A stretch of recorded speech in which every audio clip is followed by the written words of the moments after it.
Assalamualaikum warahmatullahi wabarakatuh. Selamat berjumpa kembali dalam pembelajaran matematika secara daring di kelas 8 bersama Pak Selamat Riyadi. Bagaimana kabarnya anak-anak hari ini? Semoga semuanya sehat.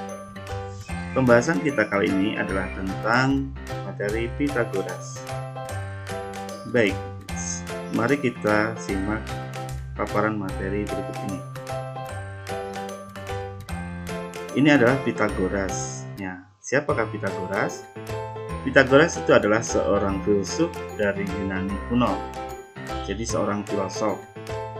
Nah, dia menghasilkan banyak sekali karya. Karyanya di bidang matematika yang sangat terkenal ialah Teorema Pythagoras. Nah, Teorema Pythagoras berbunyi bahwa pada segitiga siku-siku berlaku kuadrat sisi miring atau hipotenusa adalah sama dengan jumlah kuadrat sisi yang lain. Saya ulangi, kuadrat sisi miring atau hipotenusa adalah sama dengan jumlah kuadrat sisi yang lainnya. Jadi kalau diilustrasikan dengan gambar seperti ini, ada segitiga siku-siku ABC. Nah, kemudian di masing-masing sisi itu kita buat sebuah persegi, ternyata akan menutup sempurna seperti ini. Jadi luas dari persegi pada sisi alas, kemudian dijumlahkan dengan pada sisi yang tegak, itu luasnya akan sama dengan segitiga yang berintik pada sisi miringnya. Sehingga kalau kita tarik dengan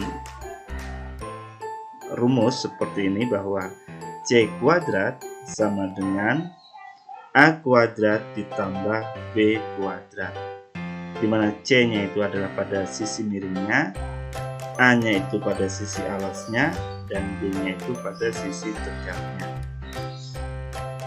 Dari rumus ini dapat kita turunkan jika kita ingin memperoleh atau menghitung nilai A nya, maka bisa kita hitung dengan A kuadrat sama dengan C kuadrat dikurangi B kuadrat. Atau jika kita ingin menentukan B, maka B kuadrat sama dengan C kuadrat dikurangi A kuadrat. Jadi sisi yang paling panjang adalah C. Sehingga kalau mencari C, rumusnya kita tambahkan. Kalau mencari sisi yang lain, C ini yang kita kurangkan. Coba kita simak penerapan rumus Pythagoras ini untuk menghitung panjang sisi segitiga. Ada sebuah soal di mana sebuah segitiga siku-siku dengan panjang sisi alasnya 3, sisi tegaknya 4, maka berapakah panjang sisi miring atau sisi C? Nah, panjang sisi miring ya. Kita ingat kembali ABC-nya di mana kalau pada rumus tadi. Ya, C kuadrat sama dengan A kuadrat tambah B kuadrat. C-nya itu adalah yang sisi miring ya. Kemudian A-nya alas, D-nya tegak. Kita masukkan ke dalam rumus sehingga diperoleh X kuadrat sama dengan 3 kuadrat ditambah 4 kuadrat. Kemudian 3 dan 4 nya kita hitung sehingga diperoleh 9 tambah 16 yaitu 25. Ini masih kuadrat ya, sehingga kalau kita mencari X nya saja berarti diperoleh akar dari 25 yaitu 5 cm. Oke, kita lihat contoh yang kedua. Sebuah segitiga siku-siku dengan panjang sisi alas 6 cm, tingginya belum diketahui atau sisi B, kemudian sisi miringnya adalah 10. Berapakah panjang dari sisi tinggi atau X? Nah, jawabnya kita tentukan dulu ABC-nya di mana, kita ingat kembali. Nah, sudah. A-nya di alas, B-nya di tegak, C-nya di sisi miring. Kemudian kita tuliskan rumusnya, karena yang belum diketahui B, maka kita menggunakan rumus B kuadrat sama dengan C kuadrat dikurangi A kuadrat. Kemudian kita masukkan nilai B-nya, yaitu yaitu X kuadrat sama dengan 10 kuadrat dikurangi 6 kuadrat. B-nya ini X, C-nya 10, A-nya 6. Kemudian kita hitung 100 dikurangi 36 diperoleh 60, sehingga X-nya adalah akar dari 64, yaitu 8 cm. Oke, satu contoh yang terakhir. Segitiga ABC dengan panjang sisi alas X, sisi tegak 12 dan sisi miringnya 15. Berapakah panjang sisi alas? Ya. Oke, kita tentukan di mana posisi A, B, dan C. Oke, kalau sudah, A-nya sebagai alas, B-nya sebagai tinggi, C-nya sebagai sisi miring.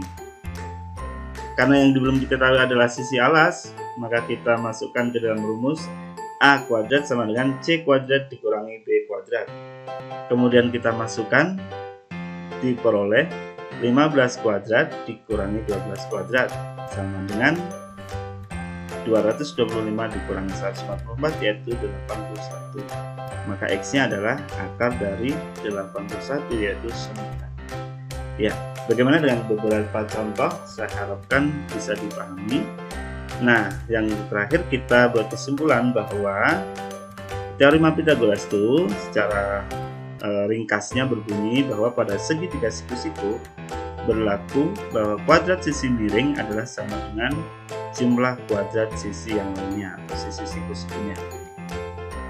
Dari bunyi teorema Pythagoras ini diturunkan rupa rumus, yaitu C kuadrat sama dengan A kuadrat ditambah B kuadrat, atau dengan kata lain A kuadrat sama dengan C kuadrat dikurangi B kuadrat, dan B kuadrat sama dengan C kuadrat dikurangi A kuadrat.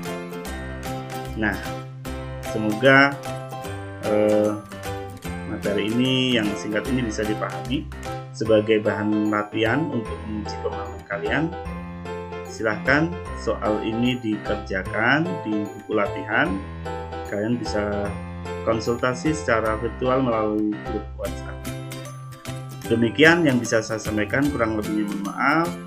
Semoga sukses. Wassalamualaikum warahmatullahi wabarakatuh.